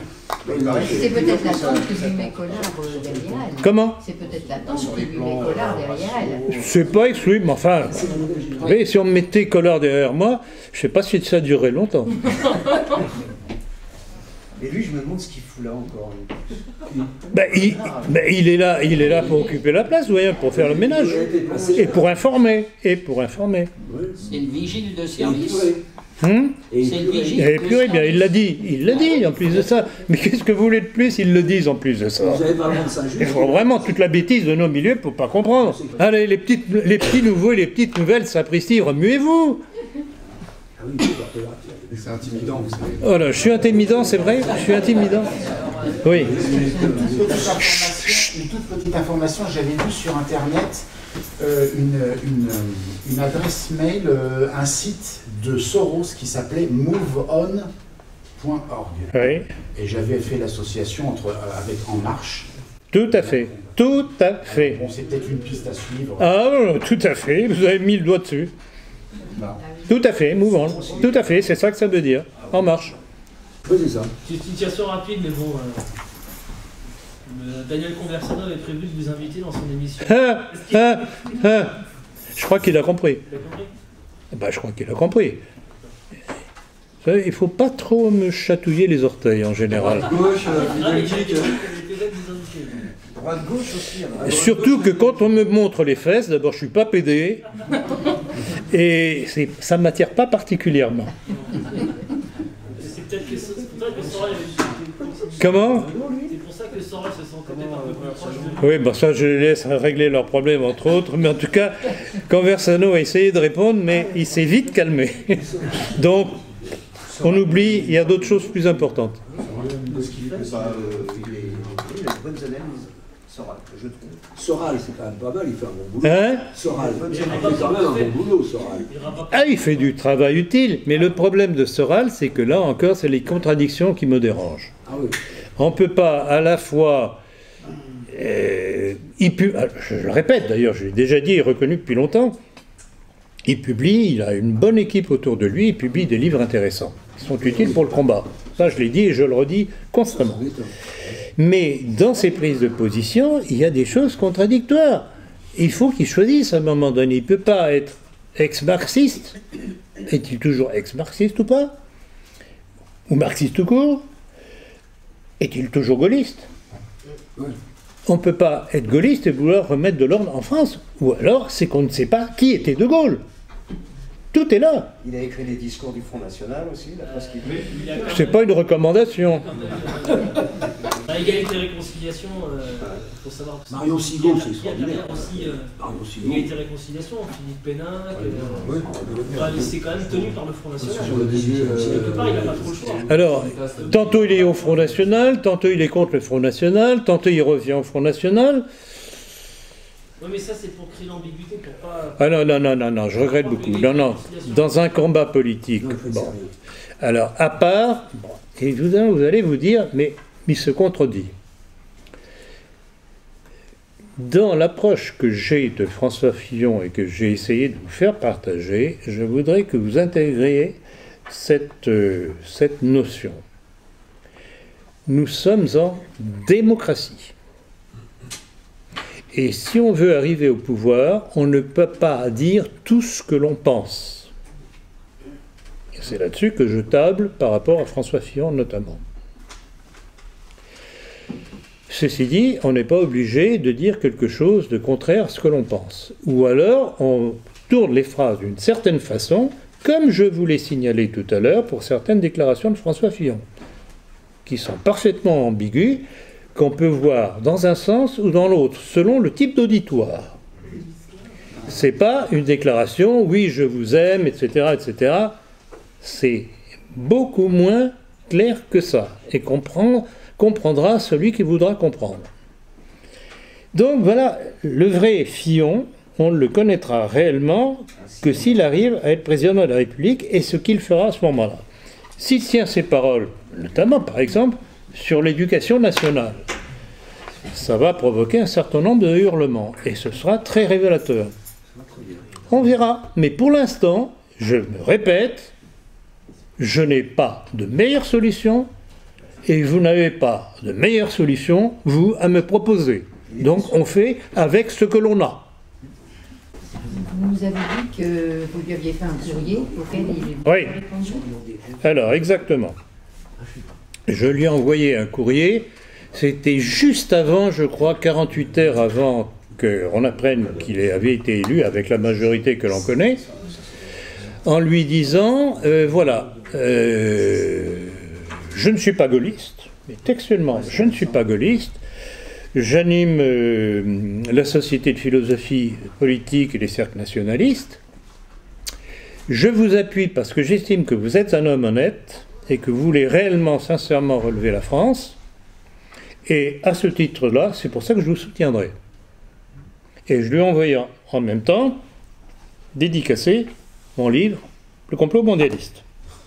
Suite à ça, il m'a répondu une lettre, alors en partie dactylographiée, une partie de sa main, me remerciant de mon courrier, me remerciant de l'hommage que je lui avais fait avec mon livre, qu'il lirait avec grand intérêt. Bon, ce sont des formules de cours, ça, c'est évident, je ne suis pas dupe quand même, mais terminant de sa main, bien à vous, François Fillon.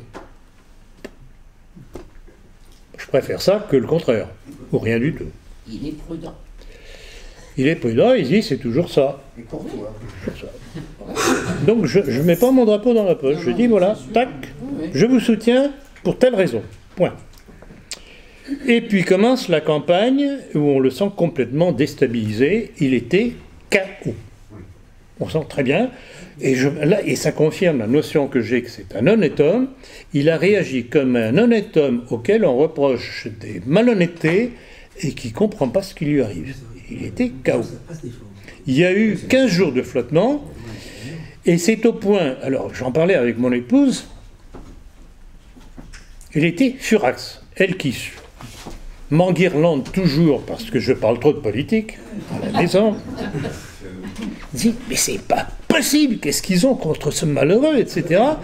Et j'écris sur notre carte de visite un petit mot manuscrit à François Fillon en lui disant tenez bon. Il m'a répondu à nouveau en me remerciant en disant que grâce à moi et d'autres comme moi qui l'ont soutenu, il allait poursuivre le combat. Voilà, on en est là. Bon, de toute façon, vaut mieux ça, hein, parce que Macron, je crois que non. Ah ben, de toute façon, on n'a pas le choix. Encore une fois, on n'a pas le choix. Le dernier sondage, il a baissé d'1 point. Oui, ben, à mon avis, plus que ça. Hein. À mon avis, plus que ça. J'ai eu le dernier ce matin, et Fillon a mis, donc l'écart se réduit. L'écart se réduit. On verra. Écoutez, on fait ce que l'on estime devoir faire. Et lundi, c'est important. Moi, je crois que c'est là qu'il va remonter. Quoi Fillon, lundi, le débat. Ah, moi j'y compte sur le débat de lundi soir. Il y a eu plusieurs choses. Il y a eu le truc du Trocadéro, il y a eu le truc du Trocadéro, ça a calmé les troupes de l'autre côté. Hein. Ça, ils ne s'attendaient pas à ça, organisé en 3 jours. Et ce qu'il y a d'intéressant, c'est que ça a été monté grâce aux jeunes de Sens commun, qui est une droitisation des Républicains, incontestablement. Moi je le vois à Toulon, ils organisent quasiment toutes les semaines actuellement des réunions. C'est pas mal. Bon, c'est pas tout à fait du nationalisme pur et dur, mais c'est pas mal. Et j'y vais. Ils m'y ont invité. Donc, je me répète, on fait avec ce que l'on a. Moi, ce que je veux, c'est trouver la voie qui nous permette d'inventer le mieux possible sans avoir d'opposition frontale. Quand je vois comment le Front National évolue avec un Collard qui promet de faire l'épuration des nationalistes, c'est plus possible. Donc, je veux bien avaler un certain nombre de couleurs, oublier un certain nombre de choses que je connais sur le Front National, parce que n'oubliez pas que j'en ai été un des cadres, et membre du comité central quand même. Hein, je les connais bien. Ben, j'étais prêt à passer sur un certain nombre de choses. Mais là, ces dernières déclarations, c'est plus possible. Mais par contre, je continue à recommander de rentrer au Front National parce qu'il faut viser l'après-Marine. Oui, elle sera engloutie par le courant qui la porte. Il faut viser l'après-Marine. Marion Maréchal aurait dit que Macron l'a terrifié. La terrifié? Macron l'a fait? La terrifié. Ah, la terrifié. Comment? Elle n'est pas tombée sous le charme de ce beau garçon? Ou bien est-ce qu'elle a perçu des goûts différents? Il est gay, de toute façon, il est gay. On a Brigitte quand même. Il y a Delanoë et Berger qui est socialiste. Et le maire Et de Lyon, et de Lyon, et de Lyon. qui sacrifie la corridor. Bon, pas d'autres questions? Bon, décidément, les petites nouveaux de l'arrière ou les petites nouvelles de l'arrière sont désespérément muettes. Hein. Je savais pas que j'étais si terrifiant. Bon, merci à vous. Et puis maintenant, si vous voulez que je vous dédicace des livres...